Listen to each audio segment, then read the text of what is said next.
There is a tree growing out from the middle of this aquarium. It's a shallow tank, only 30 centimeters high. It has terrestrial plants. This is what I'm going to build today. Welcome to the beautiful world of aquascaping. Check this out.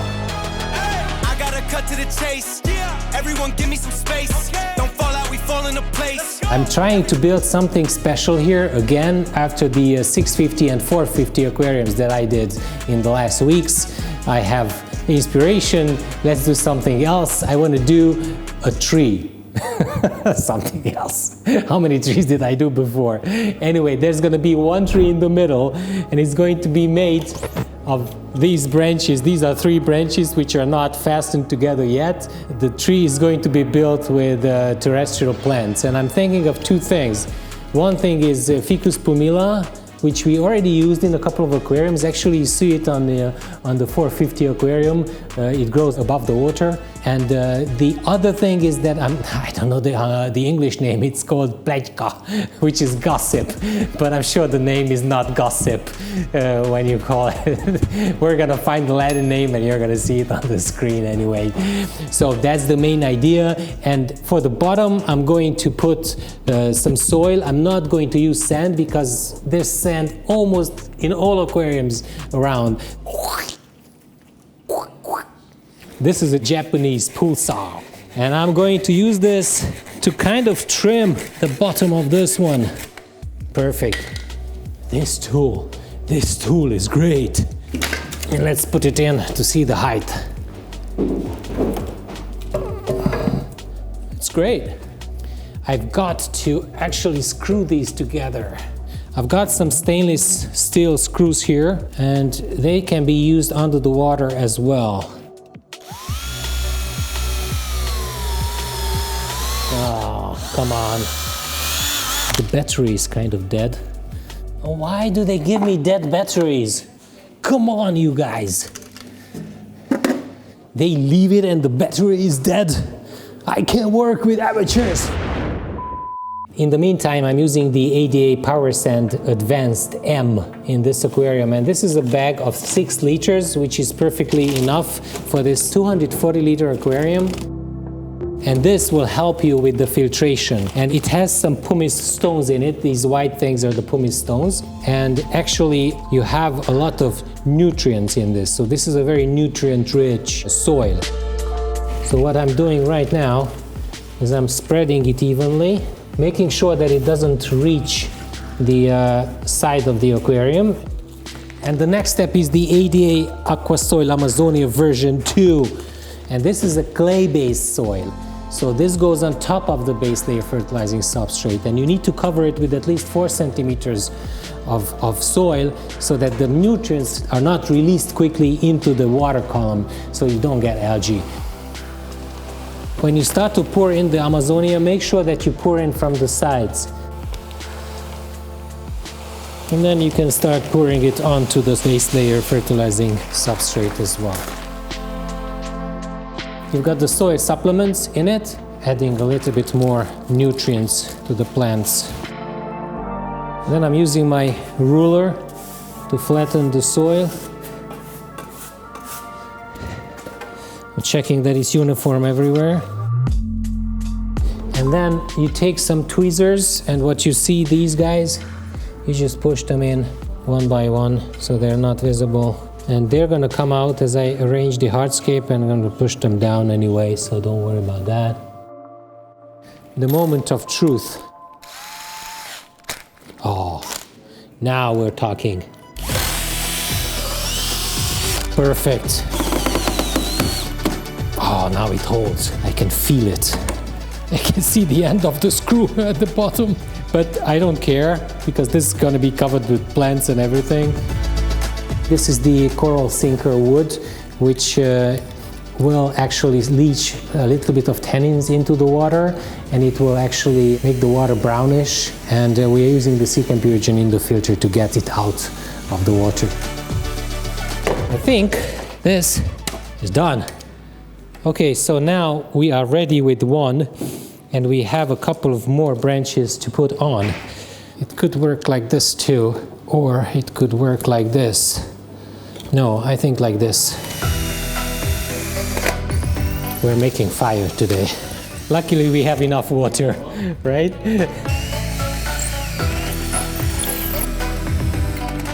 So, ladies and gentlemen, thank you for your help. This looks like one piece of structure, 4 in total. So let's put it in. So right now we're holding it perpendicular to the tank. Let's put it 45 degrees. Right, there you go. Okay, this looks good because it stretches the eye towards the entrance, because right now the entrance is quite in front of me, there. And when somebody enters the gallery, he should be directed by the line of the wood into the gallery. So that is a nice line. That side looks good, that side looks good.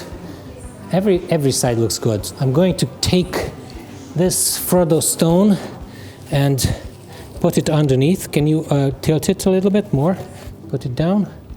We need a lot of Frodo stones because I want to build the structure around it with Frodo stones. Now this shouldn't hang out because people are going to get stuck in it.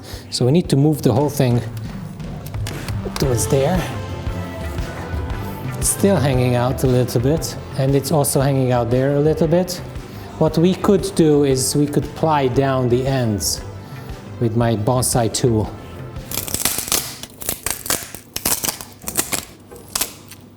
There you go.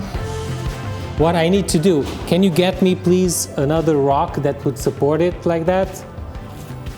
Perfect. Very important to have a kind of hardscape in the aquarium which will not change the water parameters too much. I know that some of the stones like the Cereus stones are hardening the water, but I really like to use all kinds of visuals in the Green Aqua Gallery, and I just looked around and I found out that there are actually no visible Frodo stone layouts right now, so it's time to use it. Do you have smaller ones that are about this size? Daniel, he went. Yeah, see what I'm doing? I'm opening it up a little bit. So I'm opening it up towards this side. There you go. From here, it looks perfect. From here, it looks a bit tilted to this point, so we need one here. It could go in here like that, and then plants live around it. Now this whole thing started to look like a cross from the top, because you have the stones coming from here and going all the way to the other side, and then this stone comes from here and going to this stone in the back. Let's arrange the rest of the rocks. That is okay there. This is okay here. So what I did is I added a lot of details on the outside of the aquarium, and that actually took away that X edge that I had before. Let's move on to the paper towel liquid super glue combination, because I want to fix this. What I'm doing is I'm adding a lot of ADA Aquasoil Amazonia onto the paper towel so that you don't see it from the top. I'm crushing some of this. I'm actually gluing the rocks together as well so that they don't move. It will make this whole structure a little bit more sturdier and easier to maintain. That's very important actually, ease of maintenance. So that's something that you should keep your mind on during the setup of an aquarium. The main idea was more difficult to like come up with, but then after the idea came, the execution itself took about 2 hours. And the main idea came from a discussion with the leader of the logistics, András. And he's an aquascaper, and he came up with the idea of using the 2 plants as an apex in a tree in his aquariums. He makes small aquariums at home, and then we discussed about that, and then I said, why not make a tree? So it came up with the discussion. Okay, now I brushed off everything from the rocks. This one needs to be even. Okay, so let's add some details before lunch, because the guys are already very hungry. The hardscape is ready. Let's have a lunch, and then we'll continue with the planting. I've got 8 pots of Ficus pumila, And there are actually two types. The one that has the whitish edge is a more compact one, so it will grow more like a ball. So these guys will live in the middle somewhere. And then, as you can see, I already started to add a little bit of the other types, which has the shapes like a heart-shaped leaves. And these will grow onto the branches upwards. And I don't want to use two types of terrestrial plants because I was thinking of the gossip, but I'm not using that. So only ficus will live in here. The thing is that it needs to be in the water, so the bottom of it should be under the water so that it can develop a root structure and it can actually get some water outside, and then it needs to be sprayed every day. I'm starting with the wavy green Bucephalandras, and these guys will just probably be put in here. And these will attach themselves in the long run. Cool, and underneath that, I'm going to use the Danubias, and these will grow here. And if you see a leaf that is yellowing, you can actually trim it off. I kind of like the fact that there's like an opening. Sometimes you have these huge trees that actually have openings in them. You can walk these huge, I think it's an American tree. I don't know the name in California. I know the name, but I don't remember. Sequoia,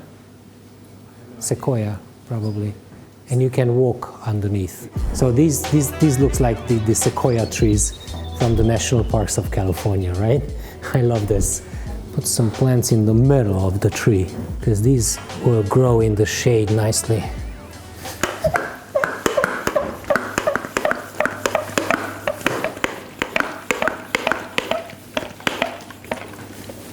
Let's spray the soil so I can plant in it.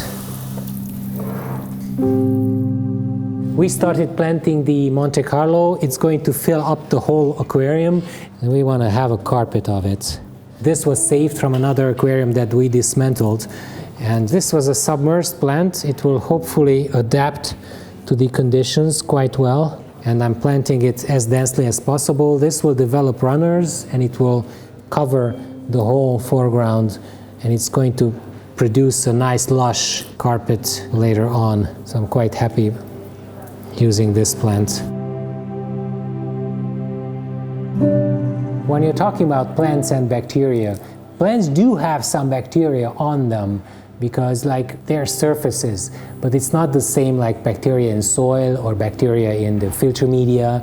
So you can carry some priming bacteria with the plants, but it's not something that you should count on. So actually when you start your aquarium, you could use something like Bacter bowls, which can be used in the filter, or green Bacter, which can be used in the water column, and that will help you with priming your filter as quickly as possible, so you can introduce the fish sooner.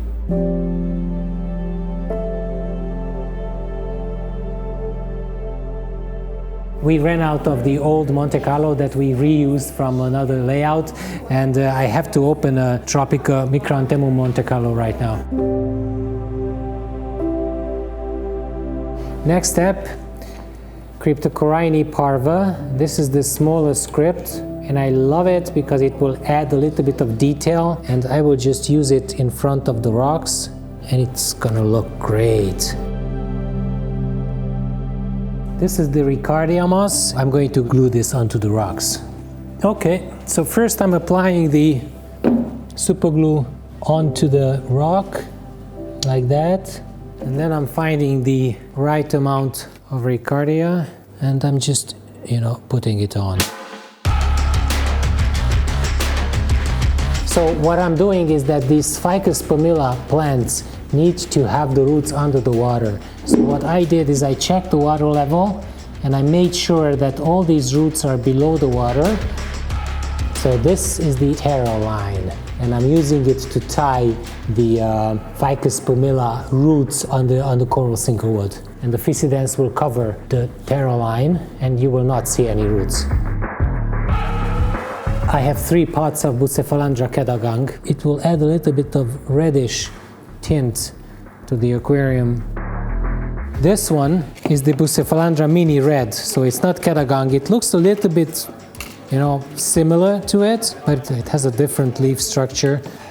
Hardscape is done, check. Planting is done, check. Stay with me because now comes the fish selection, and that's gonna happen in a couple of weeks when the filter cycles. 3 weeks have passed by since we first filled up this aquarium, and we introduced 80 of the Espay, the beautiful small Espay fish.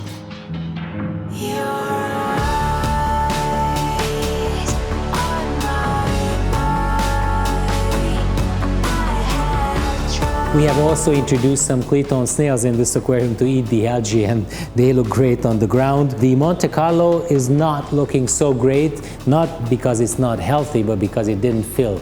In 3 weeks, I think that was not enough, and we don't want to have a very bright lighting in this aquarium for the first couple of weeks. We will increase the light intensity as the tank ages, but right now I thought that it would be safer as far as algae goes if we don't have any strong lighting in the aquarium. So the Monte Carlo still needs time to fill up. Later on you will see how this develops.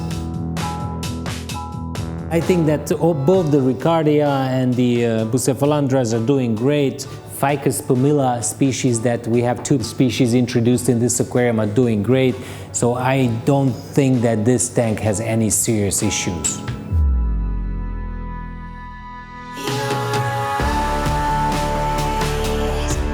I quite like the fact that you can see through the middle of this tree, and you can see the Espay swimming on the other side of the aquarium. They show together nicely in this aquarium, and I like the fact that they stick together and there's one bunch of fish swimming around and around and around in this aquarium.